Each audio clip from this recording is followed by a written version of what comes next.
சென்னை பகுஜன் சமாஜ் கட்சி மாநில தலைவர் ஆம்ஸ்ட்ராங் கொலை வழக்கினை சிபிஐக்கு மாற்றம் செய்து சென்னை உயர்நீதிமன்றம் உத்தரவிட்டுள்ளது.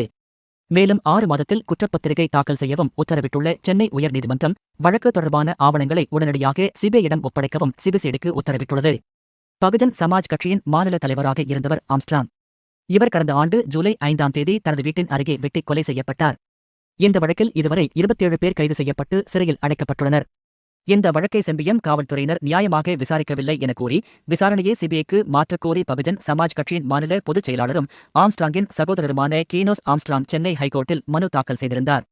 அந்த மனுவில் ஒரு தேசிய கட்சியின் மாநில தலைவராக இருந்த ஆம்ஸ்ட்ராங் கொலை வழக்கில் பல முக்கிய அரசியல் கட்சியினரின் தொடர்பு இருப்பதாக சந்தேகம் எழுகிறது.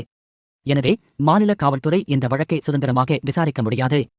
ஆம்ஸ்ட்ராங் கொலையில் தொடர்புடைய சம்போ செந்தில் மற்றும் மொட்டை கிருஷ்ணன் ஆகியோர் தலைமறைவாக உள்ள நிலையில் அவர்களை கைது செய்வதற்கான முழுமையான நடவடிக்கைகளை போலீசார் எடுக்கவில்லை என்று கூறியிருந்தார்.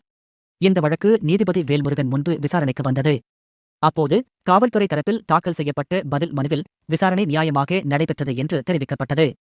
மேலும் இது அரசியல் கொலை அல்ல என்றும் இந்த வழக்கில் விசாரணை முடிந்து குற்றப்பத்திரிகை தாக்கல் செய்யப்பட்டுவிட்டதால் மனுவை தள்ளுபடி செய்ய வேண்டும் என்றும் கூறப்பட்டது.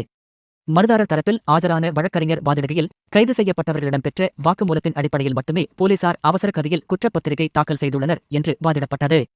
வழக்கில் அனைத்து தரப்பினரின் வாதங்களையும் கேட்ட நீதிபதி தீர்ப்பை தேதி குறிப்பிடாமல் ஒத்திவைத்தார்.